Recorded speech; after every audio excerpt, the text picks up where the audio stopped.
Au cours des 10 dernières années, plusieurs études de cabinets de conseil ont montré que l'innovation en matière de business model est associée à la performance. Même si les protocoles de collecte et d'analyse des données de ces études peuvent être remis en cause, on peut aujourd'hui voir que dans de nombreux secteurs, les entreprises les plus performantes sont celles qui ont mis en place un business model de rupture dans le secteur ou qui ont simplement su se transformer pour faire face aux évolutions du secteur. Bref, les dirigeants sont souvent encouragés à se poser la question du changement de business model de leur entreprise ou de leur activité. Seulement, face à cette injonction à se transformer, une question se pose. À quel moment faut-il changer de business model ?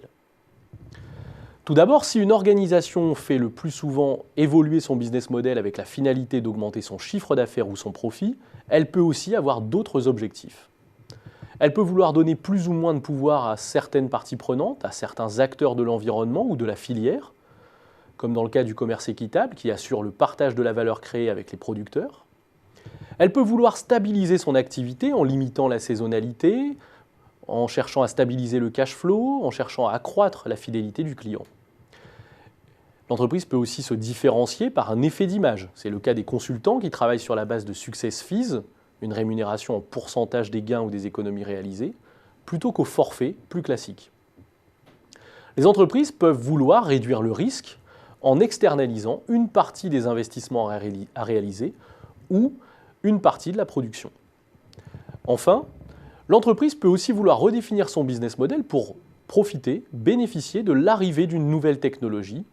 C'est ce qu'a fait l'industrie de la musique lorsque la capacité de stockage de la technologie CD a permis de donner un rôle central au format album d'un artiste plutôt qu'au format single ou au format 2 titres utilisé précédemment.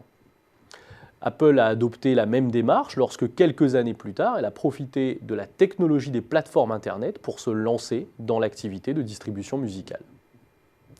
C'est cette variété d'objectifs en termes de performance qui permet à l'approche business model d'être adaptée à des concepts, à des contextes et à des types d'organisations très variés, entreprises, collectivités, associations, ONG, etc. Le moment où il convient de changer de business model dépend de la situation et de la dynamique de l'entreprise, mais aussi du développement de son secteur d'activité. À l'échelle du secteur, on remarque que dans la phase d'émergence des industries, les business models sont très nombreux et cohabitent. On peut par exemple se rappeler de la variété des modèles d'organisation et de génération de revenus des entreprises Internet à la fin des années 1990. Puis peu à peu, durant la phase de croissance du secteur, une sélection s'opère et seuls subsistent quelques business models. C'est à la fois une bonne nouvelle, car c'est cette convergence qui permet aux entreprises d'améliorer leur performance, mais c'est aussi une mauvaise nouvelle car la phase de maturité du secteur qui suit va conduire les entreprises à converger, à se ressembler de plus en plus, au risque de finalement faire reposer leur avantage sur les seules améliorations opérationnelles et sur la guerre des prix. En convergeant, les entreprises vont laisser de plus en plus de place sur le marché pour des nouveaux entrants, alors même qu'elles se croient protégées par les barrières à l'entrée du secteur. À la fin de la phase de maturité, ou en période de déclin, de nouveaux business models peuvent donc apparaître. Certains sont créés par les nouveaux entrants, qui tentent de contourner les barrières à l'entrée du secteur. Le business model de la presse gratuite évite par exemple les circuits traditionnels de la distribution de la presse. Les modèles low cost du transport aérien permettaient au départ de bâtir un modèle pour les compagnies n'ayant pas accès aux hubs, les plus grands aéroports. Les acteurs en place peuvent également amener de nouveaux business models pour tenter de relancer l'activité.